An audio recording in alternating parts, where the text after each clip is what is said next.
दोस्तों नमस्कार और आप देख रहे हैं न्यूज़ बकेट में आपका स्वागत है।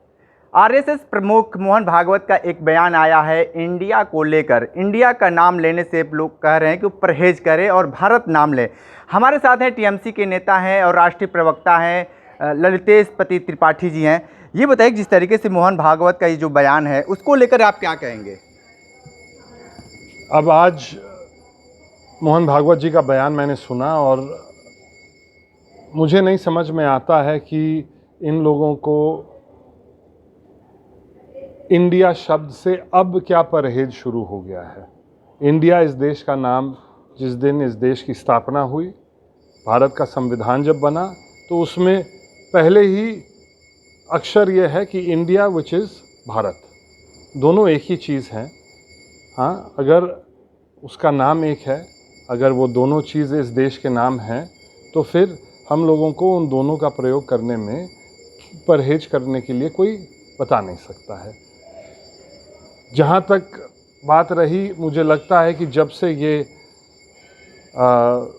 भारतीय जनता पार्टी के खिलाफ एक गठबंधन बनना शुरू हुआ है जिसका नाम इंडिया है, उससे भारतीय जनता पार्टी और उससे जुड़े हुए लोगों के अंदर काफ़ी खलबली मच गई है, काफ़ी तकलीफ़ हो रहा है। ये एक जन आंदोलन बनने जा रहा है भारतीय जनता पार्टी के खिलाफ।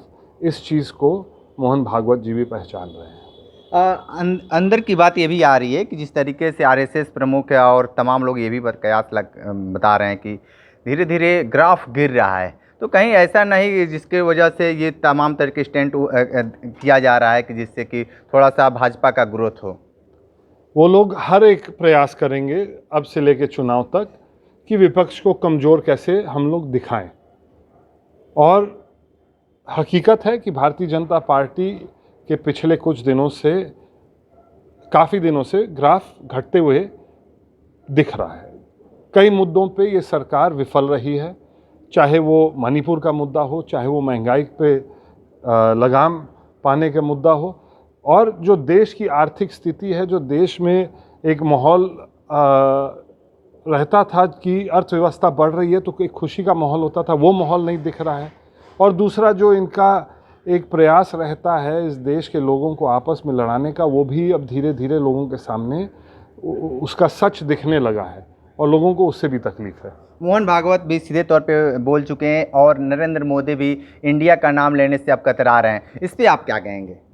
हम लोग का गठबंधन, हम लोगों का जो अलायंस है वो पूरे देश भर का अलायंस है, और पूरे देश भर का अलायंस, जैसे हमारे दल के मुखिया आदरणीय ममता बनर्जी ने भी कहा है कि लड़ेगा इंडिया, जीतेगा भारत, यही नारे के साथ हम लोग समाज के बीच में जा रहे हैं और इसका रिस्पांस भी हम लोगों को मिल रहा है। मुझे लगता है कि 2024 में अगर इसी तरह से हम लोग लड़ते रहे तो निश्चित रूप से भारतीय जनता पार्टी को कई जगह हार का सामना करना होगा। क्या आपको लगता है कि इंडिया जो शब्द है ये नाम लेना लोग बंद कर देंगे? वो मेरे देश के संविधान में उस शब्द का प्रयोग हुआ है। संविधान वो तय करता है कि हम लोग का देश किस तरह से होगा। मैं इस देश के संविधान के प्रति पूरी श्रद्धा और निष्ठा रखता हूँ। अगर वो संविधान कहता है कि इस देश का नाम इंडिया है तो मुझे इस देश को इंडिया बुलाने में गर्व होता है। ठीक है, तो आप सुन रहे थे ललितेश पति त्रिपाठी जी जो राष्ट्रीय प्रवक्ता हैं टीएमसी को। जिस तरीके से इन्होंने बताए हैं कि लगातार ये जब से गठबंधन हुआ है इंडिया का, तो भारतीय जनता पार्टी में काफ़ी हलचल मच गया है। आने वाले वक्त में किस तरीके से अभी और बौखलाहट आएगी देखना दिलचस्प होगा। तो हमारे साथ बने रहिए न्यूज़ बकेट के साथ, हमें दीजिए इजाज़त। नमस्कार। पेश है न्यूज़ बकेट हिंदी मासिक पत्रिका। पढ़ें इस महीने की पूरी खबर विस्तार से हमारे न्यूज़ बकेट की मैगजीन में। हमारी ई मैगजीन को मुफ्त में पढ़ने के लिए अभी लॉगिन करें www.newsbucket.in पर। इसके अलावा रोज की ताज़ा खबरों के लिए हमारे YouTube चैनल को तुरंत सब्सक्राइब करें।